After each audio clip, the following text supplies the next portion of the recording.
Hello and welcome to a Celtic State of Mind.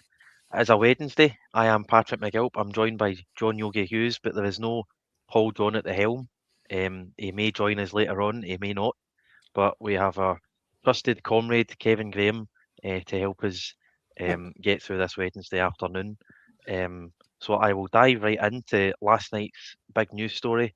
I believe it was after the Champions League. Our OAP goalkeeper was interviewed by his dad, I think, on don't know what TV station it was, but he's revealed that he's out for 10 to 12 months if he is indeed to return to senior football. John, I'll come to you first. It is a bit of a mystery that three managers, I assume, have seen this injury and decided to persevere with him, but I suppose it does explain his form in a way. Just give me your thoughts on. I suppose this injury does explain, his form this season and in the cup final last season. But why on earth have Celtic persevered with an injured Casper Schmeichel? Well, I've just actually finished writing a blog about it on sonofceltic.com. This just for those of you who haven't subscribed. And I was quite kind to Casper. I was just really talking about what it looked like to me when he was doing that interview. And quite clearly the end of a career. Again, they say, denial isn't just a river in Egypt. You're talking 10 to 12 months, optimistically, probably, is what he's been given as a recovery time. But that doesn't include the surgeries. So, the surgeries will have a gap between them as well. You're not going to have two surgeries in that area immediately following each other. There's going to need to be time for it to settle and all that. So, you're talking other months there. As I see it, he's probably knocking on 41 after potentially a year and a half out the game. And his career's over. I mean, that's the sum total of it. So, it was quite, for me, it was quite difficult to watch him sort of trying to grapple with that. His entire identity as an adult human being has been as a professional football player. So it was quite emotional, I think, to watch him struggle with that. And, it was almost like therapy. I mean, there was probably a handful of people that knew, but when he said it out loud, in front of millions of people, that's it real now, it's happening, it's over, you're not who you were, you've got a whole future in front of you probably hadn't been thinking about too much because you wanted to go out on a high with your country and all that sort of thing. So I was coming at it from that point of view, from the point of view of really how does a player feel at the end of the career and all that. I appreciate, I've already had some quite mixed feedback on it in terms of people were quite upset about the fact that he was clearly must have been injured and somebody either didn't know or somebody wasn't being, there's on the face of it, it does seem like somebody is not telling the truth. Either the player or, the club have been covering it up or whatever. I think it's more likely the player has been not saying exactly, how bad it is, and therefore he's not got the scans. And there's no way the club covers that up, I don't think. If he's had multiple injuries like that, and especially as we've discovered now, but I don't know what injury he had first. That's the other thing we don't know. We know what he's got now because he outlined them all, but we don't know what he had first. So maybe it was rotator cuff, maybe it was some, but they obviously hadn't done the tests because if they had, they would have sat him down. I just don't believe that Martin O'Neill would still, for instance, have been talking about how great he's been and trying to get him back in the team. I think he would have played that game that Sinosalo came in for, the Rangers game. If he'd been, if he'd convinced Martin O'Neill he was fit, I think he would have played. If he hadn't been sat down because he was ill. But then there's the whole thing again, the whole, ill thing as to whether that was actually what was going on in the background. So we don't know. Maybe they're just trying to, for the sake of the players' privacy and all that, not make it obvious that, look, there's a potentially very serious injury here and we need to get the scans, we need to talk to the appropriate medical people. To be honest, I think you could spin this whatever way you want, depending on how you feel about Casper. The people that love him will say he's played through the pain, tried to do his best for us, and he's been a bit of a hero. And the people that don't like him so much will say, he's tarnished his legacy. He shouldn't have been playing when he was injured. So, I think it's a difficult one. But given the season we've had, it is quite difficult to overlook the fact that, points at the end of this year are going to be, there's 3 points covering 3 teams at the moment. So playing with a guy who was injured and who did appear at the time was really pretty immobile, from his point of view, I can understand what he's trying to do. I can, and I'm not going to pretend, I'd be potentially any less selfish in those circumstances, but from objectively, from a fan's point of view, from a club point of view, those are big decisions that potentially have cost us points, cost us very, very important games. And,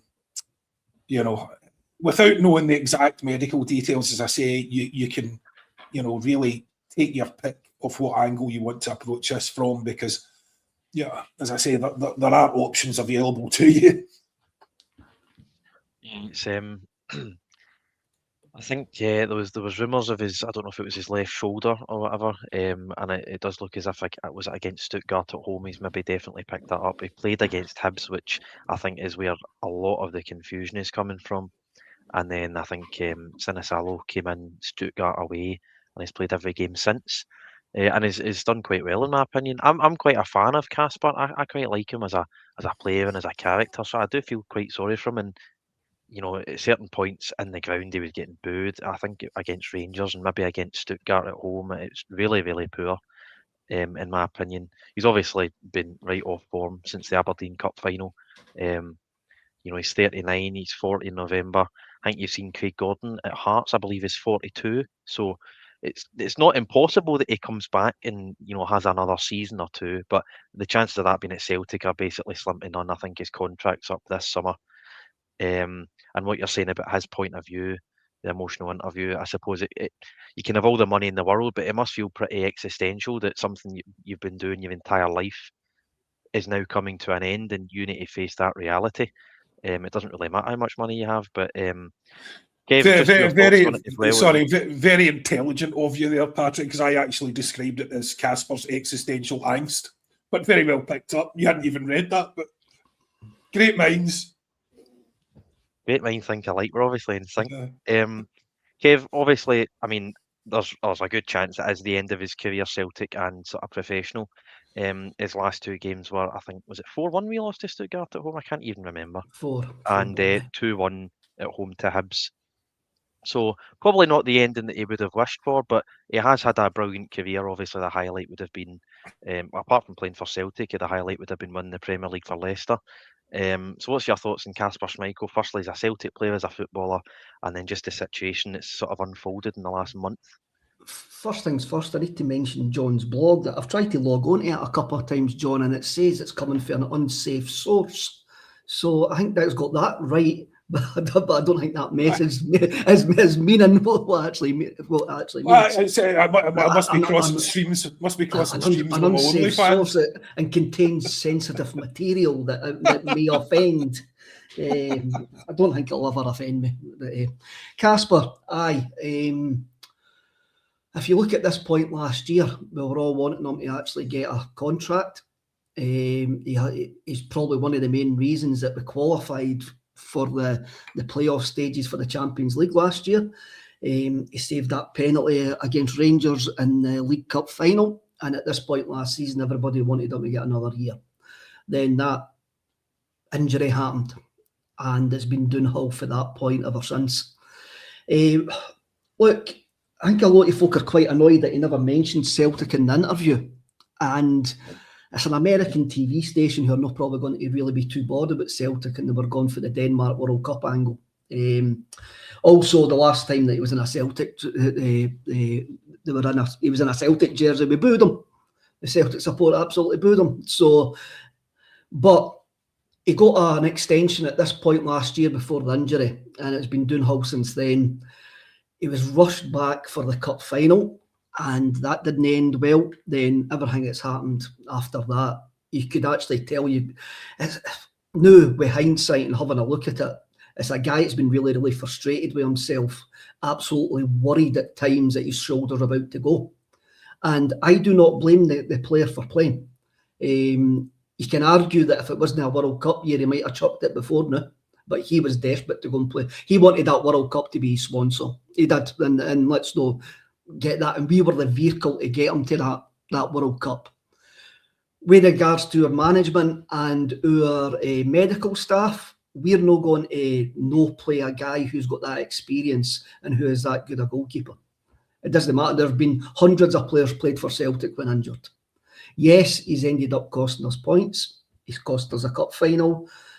But he's a leader in the dressing room. He is a leader in the dressing room. So I can understand why Celtic and Casper wanted to play. They're both at fault here, really, really both at fault, when it's been quite obvious for some time that he can't dive. His mobility is gone. If I was being cynical, what I would say is, if he'd done his shoulder at the first goal against Stuttgart, then why did he even come out after half-time? And why did he play the following game? Even though he wasn't at fault the following game. I reckon he played the following game because we booed him at Stuttgart. I think that was just, no, I'm going out in that park, and the management and that agreed. But I do not blame Casper whatsoever for saying that he was fit enough to play. As a player, he would do that. I blame the club for allowing him to play when it was quite clearly he wasn't fit to actually play. But again, I understand the reasons why. Three managers would have played him at times. I see some folk in the comments saying about the Champions League. Nah, the reason that we didn't get in the Champions League because the club didn't back Brendan Rodgers in the summer. It was nothing to do with Casper Schmeichel not being able to save a penalty. That's cup final, yes. Champions League, no. He throws it into his own net for the Aberdeen goal, unfortunately, and then I don't think he saves a penalty against Aberdeen, although the Aberdeen penalties were really good and ours were not. Similar story with Kairat Almaty, if I remember correctly. Their penalties were pretty good, and I think we missed two of ours. Dyson missed the second one, I want to say. No, I think we missed three. I think we missed our first two, did we not, against Kairat? I can't remember. I've attempted to write that from my memory. I've completely blanked that from my mind. That seems like about 15 years ago that actually happened. Apart from the anger that I felt at the time, the 210 minutes were pretty unmemorable. A bit like many games this season. But I mean, you look at, it's a story of our season. I mean, we've had three different managers of varying qualities in this season, John. You look at guys like Shin Yamada, the left back. I've actually forgotten his name now. The left back that left. You've got guys like Balikwisha, Inamura, that's it. Guys like Balikwisha who can't get in the team, and when he's in the team, you sort of wonder why he's there. But you know, Casper's obviously struggled since May. We seem to have. I mean, I agree with yourself, Kevin. The lack of backing in the summer was obviously the reason for Kairat Almaty and a big part of why we struggled this season. But obviously we have struggled with injuries a lot this season. I mean, you look at that. You talk about the Champions League last season, Kevin. You've got Casper in goals. You've got Carter Vickers in the heart of the defence. You've got Alistair Johnson at right back. Jota hadn't came back yet.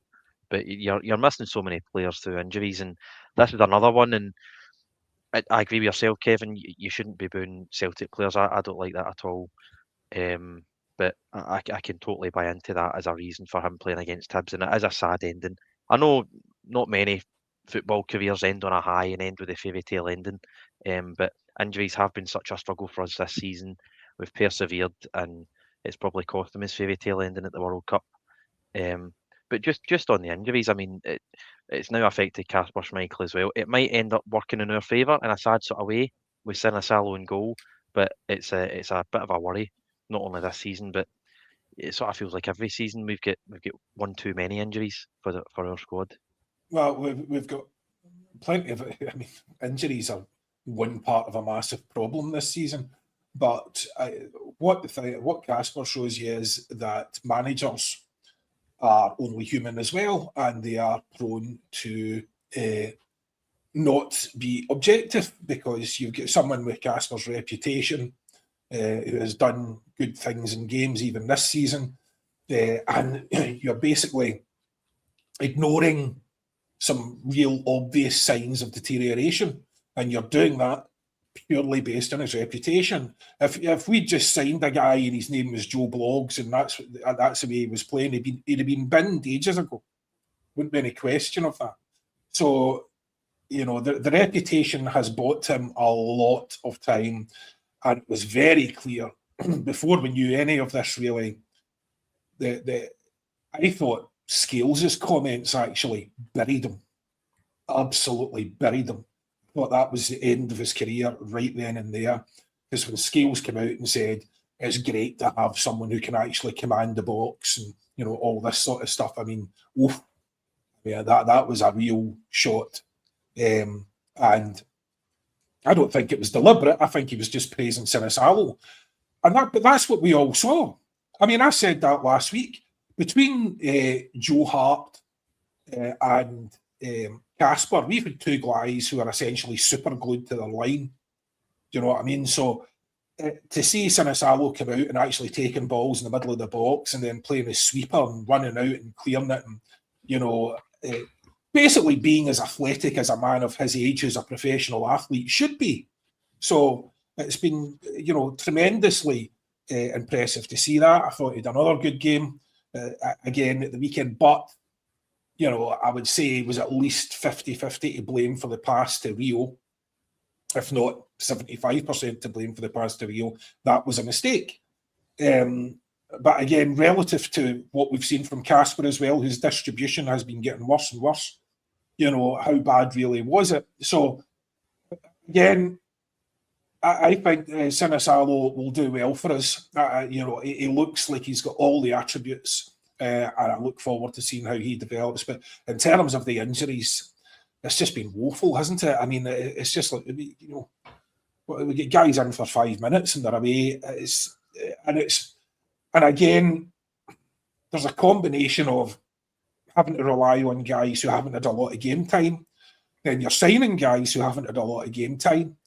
And are trying to get up to speed, or you're bringing in people off the bench like Osman and stuff like that, who again, it was almost inevitable that you're going to get a hamstring injury with some of these boys, because you're throwing them in and then asking them to play nearly a full game. So that is because we've been desperate, and we've been desperate because of the transfer window. Like everything on these things, it always comes back to this year. Basic board, and that's essentially what it boils down to. You can track everything back to that one issue, and unfortunately, we can't do anything about that right now. But essentially, the injuries and everything that's happened, and the lack of squad depth and talent, all the rest of it. I mean, even that last transfer window, instead of just going out and buying good players, we're going out and trying to, rejuvenate the careers of guys who haven't been playing because they're not good enough in their own, But the problem is, they've not been playing, so therefore you need time to get into the way of things. You're not ready to go, so you need time to build up. And we don't have time. We didn't have time. We still don't have time. And we're still waiting for some of these guys to hit the ground running. Or, in the case of Mvuka, for instance, whatever competition that was, we're looking, obviously we're suing the organisers, and he's definitely not been convincing as a football player. But, fair play to him, whatever phone in it was that he won. Great stuff. But look, I mean, we've got, as I say, we've got a number of problems, and we didn't make it any better in the transfer window. We just added to the potential injuries, the lack of quality, a lack of options. I mean, there was it Alan, I think, I can't remember, was it last week or the week before, saying basically Johnny Kenny is a better option than the guys that we signed in place of Johnny Kenny. because at least he gets into position. And he was actually scoring before he went in that run of 4 or 5 where he wasn't scoring, he was scoring. And now we've got Schmeichel and Adamu, and you would be hard pushed to say definitively that either of them are actually better than Johnny Kenny. I mean, do either of you guys think they're definitively better than Johnny Kenny? My patience with Johnny Kenny was wearing a bit thin, but you're right to point out that when O'Neill first came in back in late October, he did get a tune out of Johnny Kenny. He was scoring goals, but at the same time, it was O'Neill that sent him out, I think, to Bolton on loan. I think there's something to Vanchara. He does frustrate, but there is something there, and I just don't think it's going to happen at Celtic. Adamu set up the goal in Stuttgart, scored the last minute back heel, I want to say, in the cup at home to Dundee. Or maybe it was Livingston, I'm not sure, but none of them are really great options. I don't know, Kev, what you think. I just want to touch quickly though on, you pointed to your banner that is behind you. Not only a lack of recruitment, and you've got a rainy day fund there, and you go and sign loan players in January when you're third in the league. But the communication, I remember seeing years ago, Arsenal, obviously one of the biggest and richest clubs in English football in the world, doing really well just now. Arsenal provide injury updates on their Twitter feed, on their web page. We, as fans, obviously fan media are now banned from press conferences for unknown reasons. We need to sort of hope that a newspaper journalist will ask Martin O'Neill, or hope that Casper will go on American television and tell us about his interview. It's another massive failure from the club, not only in decision making and transfers and recruitment, but communication again is lacking. Michael Nicholson's actually so bad at it that our interim chairman is doing these monthly updates because Nicholson just can't communicate effectively. So to come back to our original point, Kev, I'll get your thoughts on the strikers and then communication, as well as how much recruitment has played a part in the state that we're in just now. Couple of things, John. You spoke about Schmeichel's reputation, and I think that's one of the reasons why Celtic did give him as much chance as what they actually gave him, because of what he's done before, and actually what he had done for us up until that injury in March last year. Regards to Sinosalo, we've been used to like Craig Gordon, then Joe Hart, then Casper Schmeichel. And Sinosalo's just a young goalkeeper doing young goalkeeper things. No a keeper that's coming at the end of his year. So obviously his dynamic, his mobility is absolutely going to be different.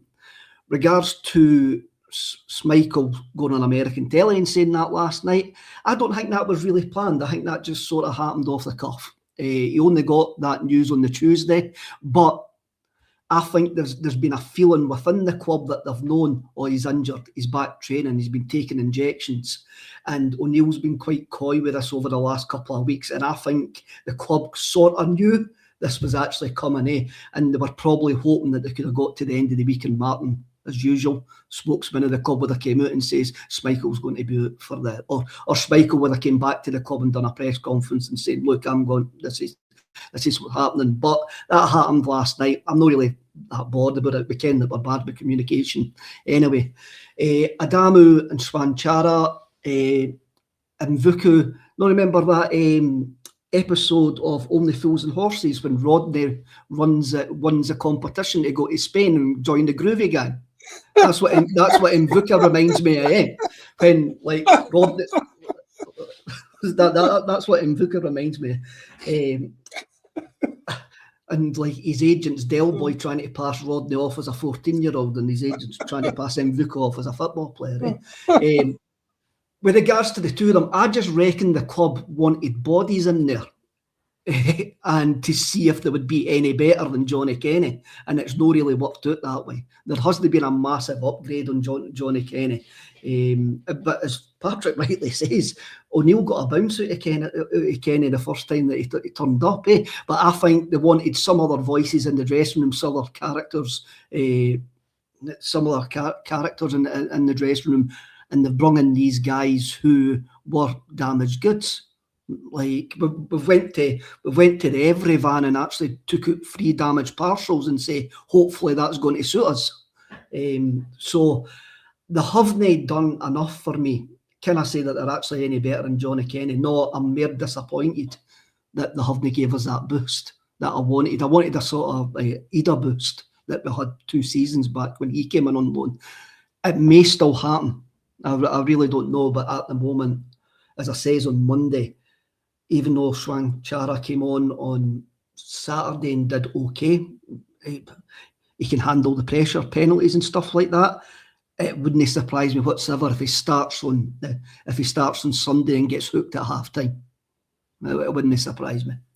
We just seem to be making it up as we go along in regards to team selection, especially our front three at this precise moment in time. You could sort of pick names out of a hat. No one's really stood out and grabbed their chance yet, such as a lack of quality. Also, if Johnny Kenny, Kenny maybe took those chances against Dundee United, Wilfred Nancy might still be here. There you go. That's a nightmare scenario, that, isn't it? I mean, Alan, you this started with you bringing up Alan's point about Johnny Kenny. Alan makes some great points, and he's obviously very well versed with stats and analysis and stuff. But I suppose you've brought back a memory of where we were at the beginning of January, Kev. It felt as if we needed freshening up, even if it wasn't quality, and we knew that the incompetence that run the club, we're probably very unlikely to get any sort of quality. It was just about getting bodies in.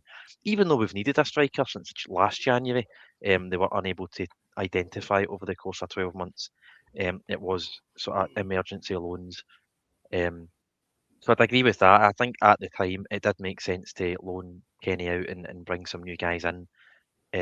But I made that point about communication and how, Martin O'Neill isn't just a manager, he's also basically the only spokesperson at the club. He's the only guy that will communicate regularly. And he is sort of in the spotlight. I did see a statistic, I think it was on Sunday. While he has been in charge of Celtic this season, Celtic have picked up 38 points. In second place is Rangers with 31, because Danny Rowe has got a tune out of them at some stages this season. And then I think Hearts and Motherwell are sort of 29 or 26 points. So, I mean, my only sort of source of hope in us winning the league this season has been Martin O'Neill being in charge. I still believe that. It was reinforced at the weekend with, results in Ayrshire. But, John, just a word on Martin O'Neill. Obviously, he did choose to play Casper against Hibs, but he's very much the only reason that we are in the title race, in spite of a shambolic transfer window from the board, Brendan Rodgers resigning, the appointment of Nancy, a few questionable refereeing decisions along the way. Martin O'Neill has got us 2 points behind Hearts, and we are now bookies' favourite for the title. What's your thoughts? Yeah, I can't remember what podcast it was that I was watching, but one where he was talking about ex-players, and he was talking about the Irish players and Richard Dunn and I can't remember who it was that partnered Richard Dunn, pretty average Premier League players. And they were playing a particular game, and they were concerned about corners and set pieces. And they were asking Martin, what do you want us to do, boss? Do you want me to take us here and with zonal and all the rest of it?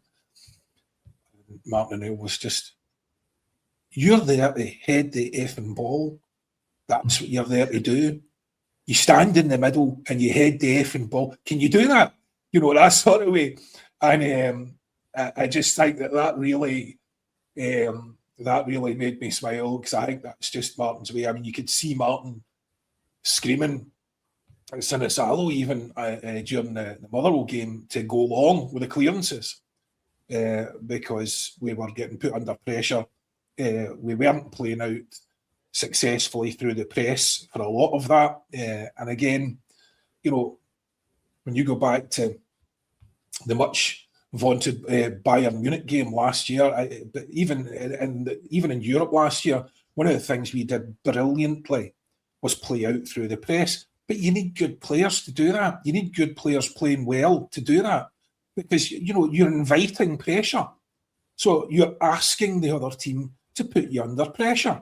And you have to have real quality to play out through that. And right now, we don't have it. So I can understand why Martin wants to go long. I don't really understand what the game plan is, though, for a lot of it. In the second half, we did a lot better at the weekend.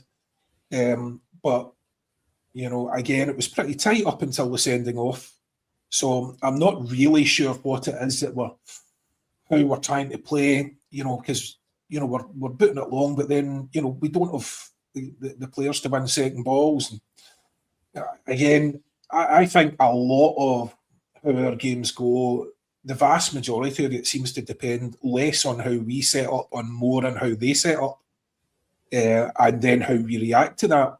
We've been quite good at reacting to things at half time. But, again, if someone susses us out or whatever, Martin and the team have been quite good at reacting to it. But we don't appear to have... I mean, I don't know if either of you guys, for instance, have any opinions of what it is that we're actually trying to do, because I'm not a coach, and what I see is pretty chaotic.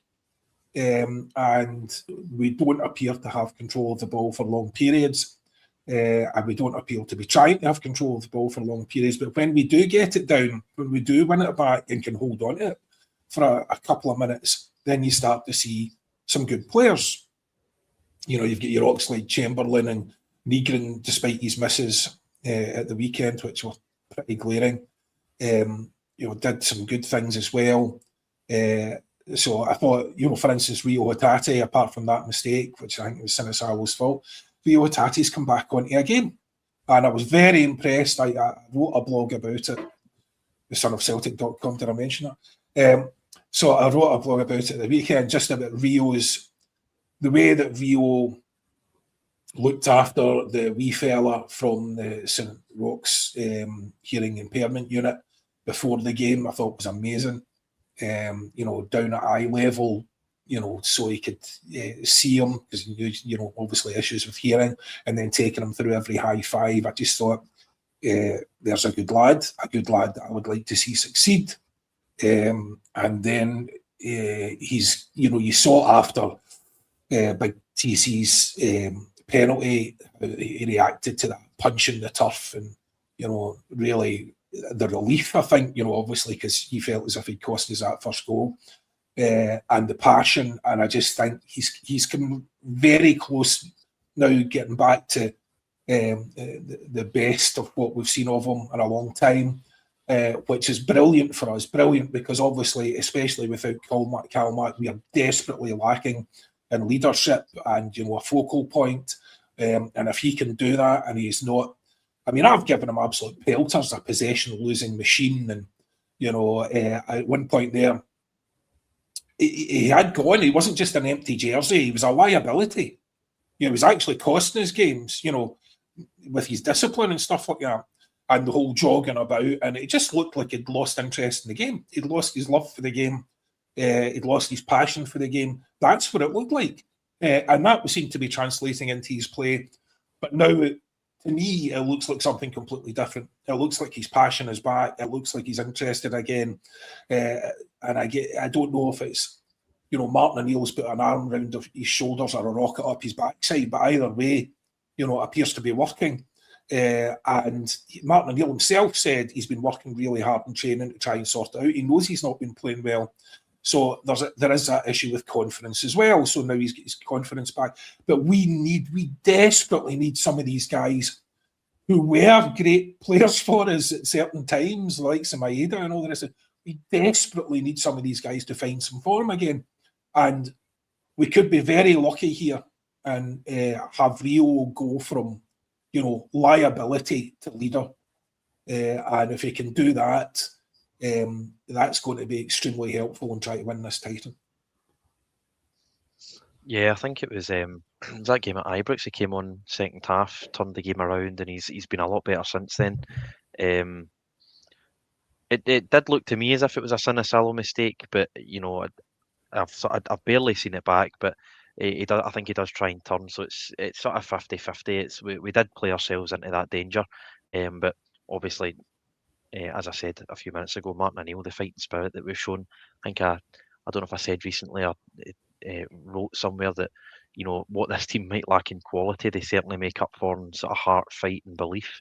And as you said earlier, we've got some amount of comebacks under our belt in the last sort of month or two. The amount of times we've went behind, or a team sort of drawn level with us, and we've managed to eventually win the game has been really impressive.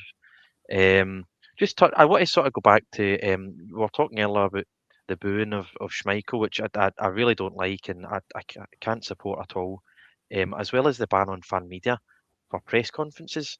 Basically, since Nancy was appointed, fan media haven't been allowed in. But what I noticed firstly last week, Brian Wilson's statement, which was fair enough, if not slightly hiding behind the SAG sort of group and the police, to say, they're basically dictating these terms, which I'm not sure how true that is, but also sort of basically asking the Green Brigade that are banned to comply with season ticket terms and conditions. Again, I don't know if they're sort of hiding behind that. If that's true, it seems fair enough to me, but it's whether it's true or not is a big question. I've seen a lot of comments come in saying the Green Brigade I've got no chance of getting back in. I don't know if I've missed anything, but I thought that was quite an encouraging statement. Hopefully they'll be in before the end of the season. Looking ahead to post-split, we've got Rangers and Hearts at home. I think we're desperate to get them back in, but the sort of larger point I wanted to make was the boys up at the other corner are in the ground and not singing, which I've got to be honest, I'm not a big fan of. I assume they're doing it out of solidarity or out of protest against Mark Hargreaves. I'm sure they've got their reasons. I don't know what they are. My view is, we're in a title fight. I think we went 1-0 down at the weekend. The team need our full support. They got our full support in the cup at Ibrox. The boys were singing in the Broomloan at Ibrox, and yet they're not singing at Celtic Park. So I just wanted to get your thoughts on that, Kevin. My opinion is that we should be back in the team. I understand their reasons, and I just want to get your thoughts on as well. I'm sure you probably commented on it last week, Brian Wilson's statement, and whether you think the GB will be back in for either St Mirren on the 11th of April or, those two massive games post-split. I mean, you says Brian Wilson says, I much prefer Jackie Wilson says by Dexy's Midnight Runners rather than Brian Wilson says. Even Jockey Wilson says is far better than Brian Wilson says. No, I noticed that with the boys. I noticed their banner wasn't there. I'm in 412, so I'm above the North Curve. So it's very difficult for the noise to make its way over unless the whole of the Celtic end joins in. So I didn't actually notice that they weren't singing.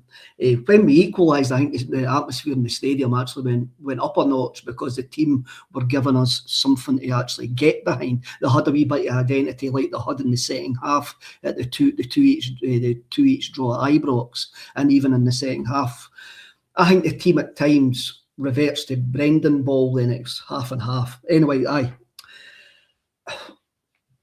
you would want the boys to step up to actually get the atmosphere going in times where it's going to be tough. Do I believe that the Green Brigade will be back? And no, I think this is the end of the Green Brigade as an organisation at Celtic Park. I really do. I think their season tickets will be up for sale on that North Curve by the end of the season, and they'll probably get refunded.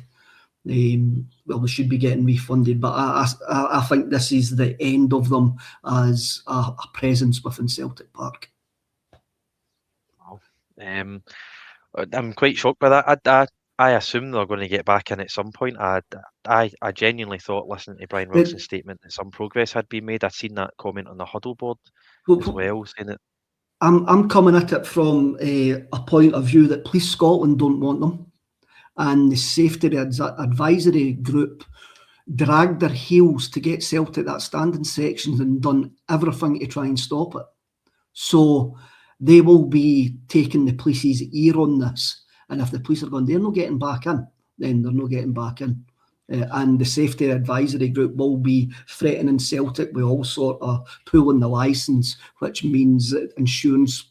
And will be insurance. If you didn't get a license, you can't get insurance and stuff like that. What Brian Wilson said was, it was a way round about it that he actually says it was a kind of wee dig. It was a politician dig that you have to actually. It was like a bit of an onion. You have to actually peel the layer for the onion. What he actually says, he basically says to the Green Brigade, stop thinking that you're better than other fans and behave like other season ticket holders as per the terms and conditions of your season ticket. And when he says that, and because the they're hiding behind the Police Scotland and the advisory group, when he says that, I went like that, I says, nah, that's it, they're done. They're done as a presence within Celtic Park. Well, I would say that a thing that wasn't much talked about, I know that I wrote about it last week, Paul John mentioned it the next day, he had a particular take on it.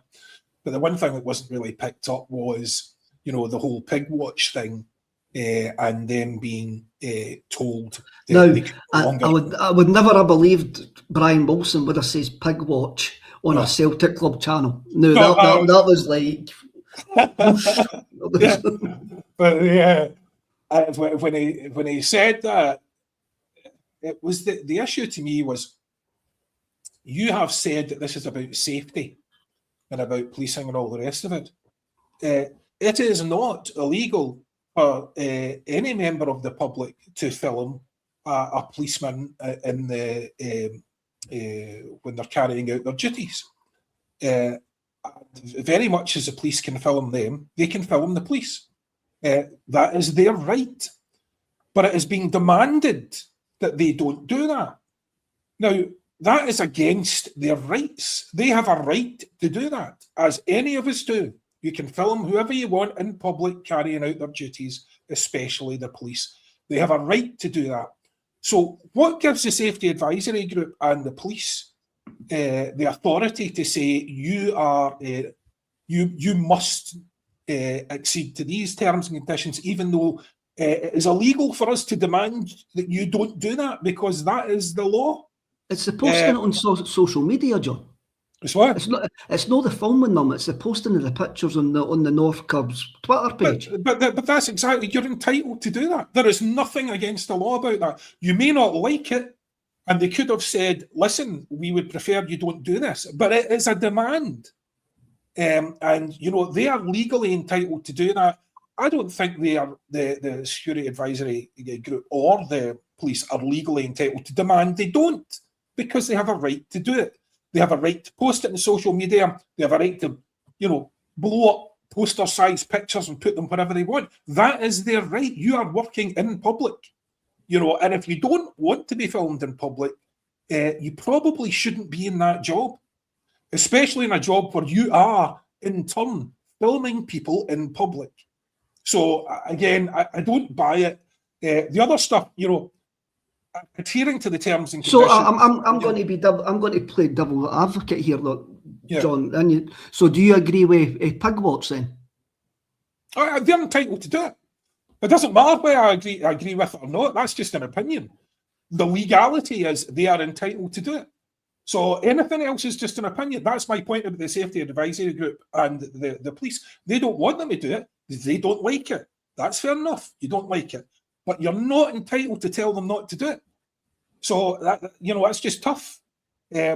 So, again, to me, that was something that just, fine, yeah, you have to behave as any other season ticket holder does. You would need agreement for TIFOs and all that sort of stuff.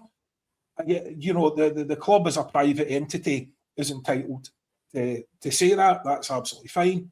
And the Green Brigade can decide whether they can live or not live within those rules. But there was never any special dispensation made for them to begin with, as far as I'm aware. So I assume they've always had to technically stick to the T's and C's. But again, I just don't see how you can demand, that they give up their legal rights. But it looks very much like they're going to have to make that decision. If they want back in, they will have to decide that to give up on their legal entitlements to do so. And I don't know if they're prepared to do that. I don't know if they're prepared to abide by, because if you look at the T's and C's, there's probably a lot of stuff in there that says, there's no drums and no klaxons and no, various bits and pieces you can't just bring into the ground, which they do. No big flags and, obstructing views and, there's probably all that sort of stuff in the T's and C's. And again, there's always been, they've always been allowed to do that to this point. So you set precedent then, you're saying that the T and C's, but you've had a precedent ongoing for 20 years now. Well, they've been doing things in a certain way. You've allowed them to do that. And now you're saying it's down to the safety advisory group and the police, but it seems to me that the safety advisory group and the police would always have had an opinion on this matter, and it's only now that the club have decided to exceed it because the club want rid of them. And I agree with what you said. When did this start, Kev? What, 6 months ago, 7 months ago? Whatever it was, way back then, I agreed with what you said. I think this is the beginning of the end for the GB. I don't think they'll be back.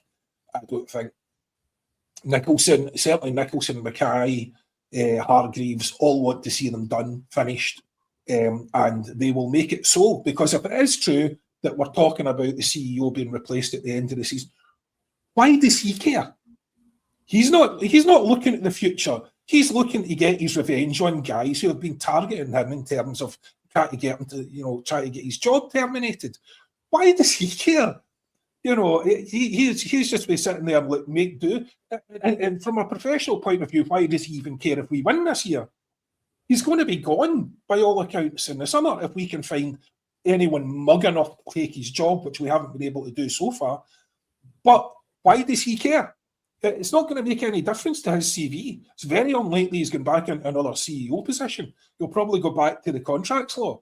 So I just don't understand, why anyone thinks that these guys who the Green Brigade have been calling for their head for however long it is now are just going to go, you know what, that's grand. They've agreed to that now. They'll come up with another premise. If they manage to pass muster on this one, as soon as the first game happens, the first incident that there is, you can guarantee they'll be back out again. So, I think they're pretty much defunct as a group. Going forward, I think it's a whole dead parrot sketch is sitting there. One group of people sitting banging them in the counter and going, I'm telling you, it's deceased. And other, fans are going, oh, no, they're still alive, but I don't think they are. Look, I don't think the pig watch thing's normal behaviour, but then I'm no part of a group that's been targeted for the last 20 years that they've been in existence, right? It's just something I have a look at and go, I didn't really think that's right. But as I say, that's from my point of view. That is only from my point of view. The stewarding inside Celtic Park, I've spoke about it here, Patrick, plenty of time. The stewarding inside Celtic Park in that corner where I is ridiculous. It is really, really poor. And it's something that it needs done. We've all seen the videos of the stewards flowing out the kids and all of that. It's something that needs done. The stewarding process this season has caused more problems than it was meant to solve. So I agree with that. But I do agree with John with regards to if the Green Brigade agreed to everything that's whatever the safety advisory group of Police Scotland says, they would come up with something else. They would really come up with something else. So, I think we've seen the end of the Green Brigade as we know them as a presence inside Celtic Park. Can I just say there's a comment there, I can't find it now. It said John doesn't like the police, but he would call 999 in a heartbeat. Where did I say that? I didn't say that. I didn't make any mention of how I feel about the police. I was talking about people's legal rights. So, I'm afraid you're talking absolute nonsense there. I never made any mention of how I feel about the police. I'm saying people are legally entitled to do it, whether you like it or not. So, and again, you're damn right, I would phone the police because that's my legal entitlement as well. Absolutely. But, I didn't make any comment about the police. I'm just talking about the legal rights of people as it stands, and they're entitled to do it. And I understand what you're saying, Kev, as an opinion. It's not necessarily normal, but also, as you say, they have been targeted, there have been dawn raids, all the rest of it. That whole relationship is toxic and poisonous, and I think that's part of what the club's concerned about. And it could be said that relationship is toxic on both sides to each other. Absolutely. So that's again, I'm just making a comment on something that I see. That's it. But there we go. On T's and C's is quite interesting from both perspectives. Just from memory, I remember the Green Brigade. I think it was it against Milan or Barcelona. They were banned. They were banned for near enough the entirety of the 13-14 season. I don't know if they were refunded or not. I remember against Rennes, I want to say in 2019, they were banned for a period. I don't know how many weeks it was, but it was a period.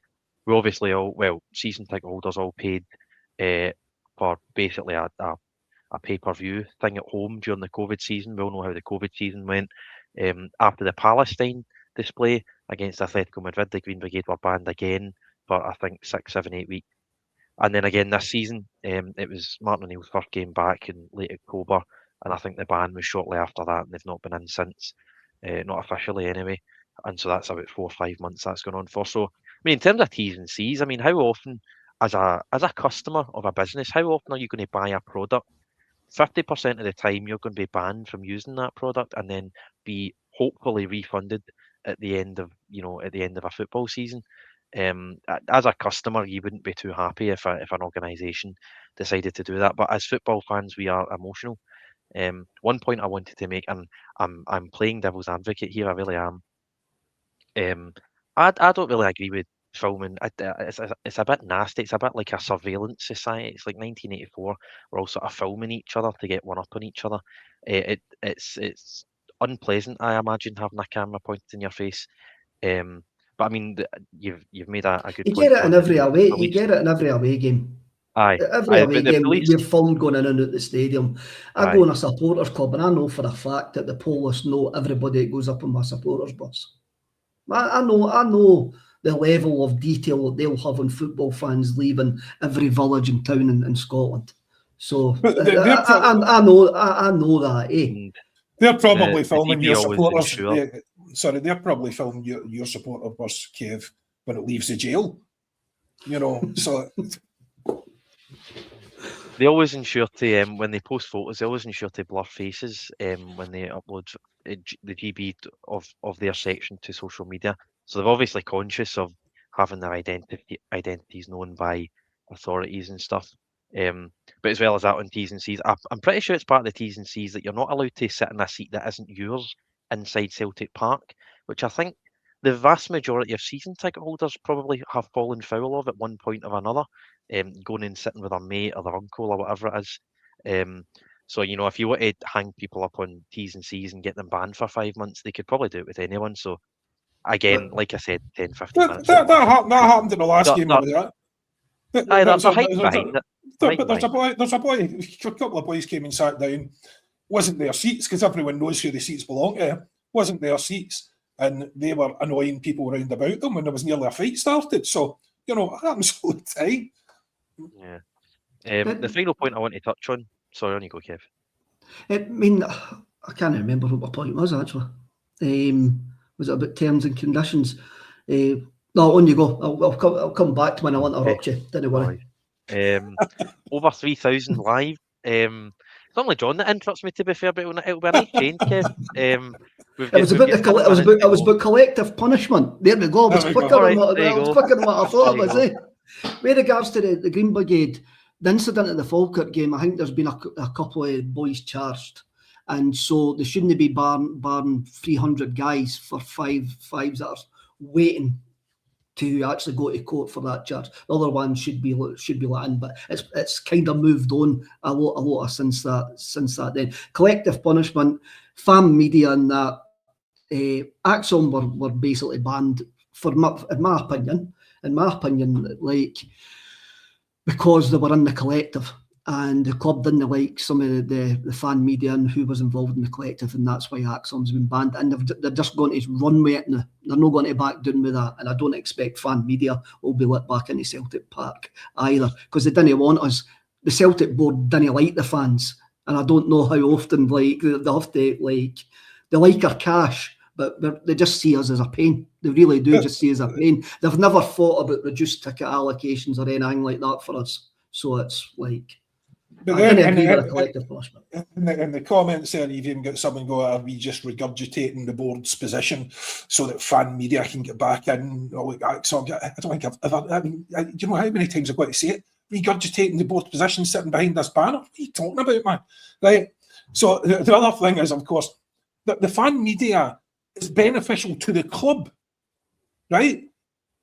It's not beneficial to the fan media. They don't get any special access. They get a couple of, maybe you get to ask one question every few months, and you don't get any special content that you can use that everyone else doesn't have.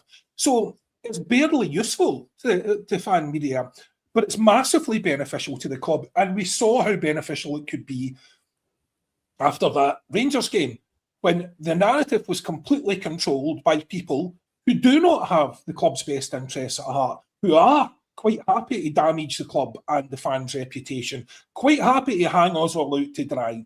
If the fan media had been in there, there'd have been a different set of questions, potentially a different set of responses, and an entirely different protection of the club would have ensued, in my opinion.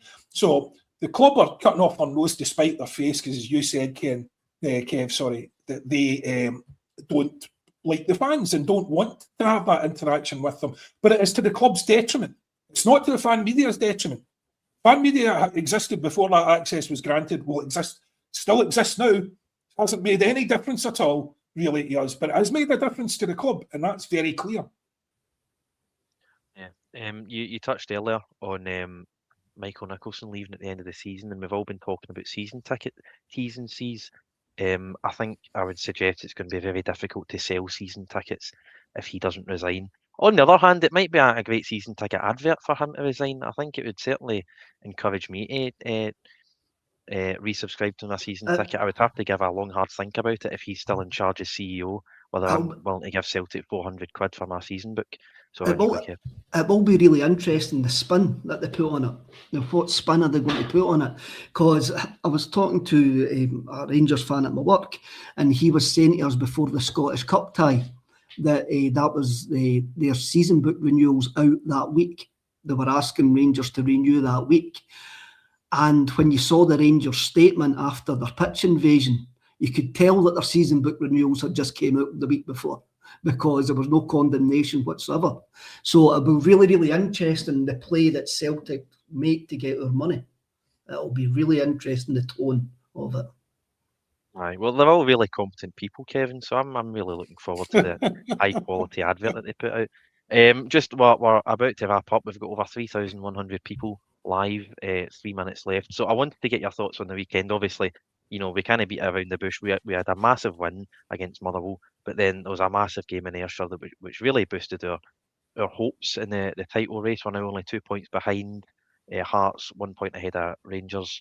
We've arguably got the most sort of easiest, most beneficial post-split fixtures with 3 home games, Hearts and Rangers at home. But obviously we've got Dundee United away this Sunday. We've got an international break. We're hoping to have Engels and maybe Alistair Johnson and maybe a few others back after the international break. We then go to Dundee away, and then St Mirren at home, and then the semi-final, and then the split. So I wanted to get your general thoughts on the weekend's results, your thoughts going to Tannadice, and then just the title race as a whole. Because I certainly, with Martin O'Neill in charge, I've never sort of thought, we're well out of it. I was pretty down after Hibs, but I've always maintained belief that we could do it. And after the weekend, I took a lot of hope from those Saturday fixtures. So I'll ask you both. I'll ask John first. What's your thoughts on the title race as we stand with 8 games to go? It's not really much to be worried about. Win it at a canter. I don't really see any problems with it. Probably go on a straight winning run here. It's going to be some twists and turns, isn't there? Not to be too cliched about it, but I think it is between us and the Rangers. I think Hearts, we're already seeing the start of that. They're going to drop points. We're going to drop points as well, though, and it just depends on when it happens, whether it's a draw or whether it's a loss. Hearts losing that game was an unexpected bonus for us. So, I thought they would end up drawing it, but, for them to lose was an unexpected bonus. So, again, I think it's I think there's really, it's which of 3 poor teams can pull out the best run of form at the death. And we have some, after the break, it's going to be interesting, with the top teams all playing each other. That's going to be, that could be a very interesting time. you know what? I try not to think about it more than one game at a time, simply because it gives me anxiety. So, every game we get through, which we manage to scrape a result from, because again, as I was talking earlier about the forum, it's very difficult to know how we're going to play game to game, how good it's going to be, how bad it's going to be. It's almost like, trying to give a sort of prophecy for the national lottery or something. It's just like you've no idea what's going to happen here. I think we are favourites to win it. That's just my opinion. But then again, of course I'm going to say that. I'm a Celtic fan. So, but objectively, I think we are favourites to win it. I'm still looking forward to it. I mean, at the same time as you dread every game, you also look forward to every game. I really want to see us take this out. This is going to be an amazing story if we can pull this one out of the fire. From a sort of romantic football point of view, I think this is going to be fantastic for us. Although, from a romantic football point of view, I don't suppose any external people think the really, really dominant team in the last couple of decades winning again is a particularly romantic story. But then that fails to account for all the details. So, I'm looking forward to the run-in in a sort of weird way. But can't wait to see us. I'm convinced we're going to take it home now. What's your thoughts? I still think Hearts are favourites. It's still in their hands. They're still 2 points clear, and they seem to be grinding out results. What I will actually say is, no matter what happens, I didn't believe Derek McInnes will be Hearts manager next season. I don't think Tony Bloom likes him. I think there's going to be a conscious uncoupling there in the summer. With regards to us, I'm really no confident us going into any game, but then we've managed to work out the majority of the games. I think it was Steve-O says yesterday that he says that Rangers and Hearts have been getting away with it. Well, I think that could actually be thrown at us as well. We've been getting away with it until now. Going to Tana, any away game that we play is hard. We have been very good away from home for over a year now, and everyone is full of jeopardy for us. I just go into it and hope for the best. Hopefully, somebody says, I don't know the identity or the style. That it was John that says that I didn't ken the identity and the style that Martin O'Neill plays. He just basically sends out that team to win. It doesn't matter how we win, as long as we've got 3 points at the end of that 90 minutes. He's quite happy with that, and that's going to be the same on Sunday. I'm looking forward to Sunday. I'm not looking forward to Sunday. I just want to get to 90 minutes with 3 points, and I can go right. We've controlled what we can actually control, and hopefully get the 3 points. But I'm looking forward to the international break to actually calm down for a week or so, then before I ramp up my stress levels once again.